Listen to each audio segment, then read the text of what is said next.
Spontaneous process का क्या मतलब होता है, ये आज की इस वीडियो में सीख लेते हैं।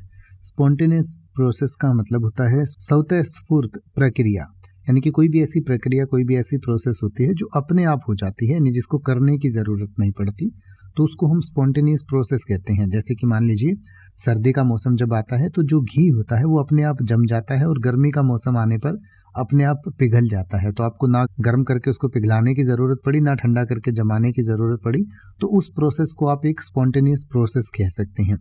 इसी तरीके से बर्फ़ जो है वो अपने आप पिघल कर पानी बन जाती है जब थोड़ा तापमान गर्म होता है, तो उसको भी एक स्पॉन्टेनियस प्रोसेस कहा जाता है। या गर्मी के दिनों में बर्फ़ पिघल कर नदियों में पानी आने लग जाता है, बहने लग जाता है, तो उसको भी आप एक स्पॉन्टेनियस प्रोसेस कह सकते हैं। तो किसी भी केमिकल का या कोई भी ऐसी रिएक्शन जो अपने आप हो जाती है, जिसे करने की ज़रूरत नहीं पड़ती, तो उसको स्पॉन्टेनियस प्रोसेस कहते हैं। तो जैसे कि अगर आप ये कहें कि कमरे के तापमान पर बर्फ़ का पिघलना एक स्वतःस्फूर्त प्रक्रिया है, तो आप कह सकते हैं the melting of ice at room temperature is a spontaneous process.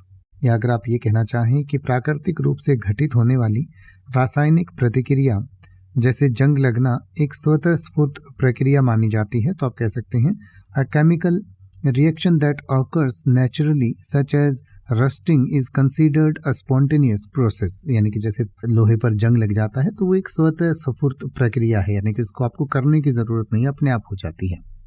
अब आप किसी भी वर्ड का मतलब हिंदी और इंग्लिश में YouTube पर सर्च कर सकते हैं। आपको मेरी वीडियो मिल जाएगी जिसमें आप बिना किसी फालतू बकवास के सीधा उस वर्ड का मतलब समझ पाएंगे। तो ऐसी ही वीडियोस को देखते रहने के लिए चैनल को सब्सक्राइब करें और बेल आइकन को प्रेस करें।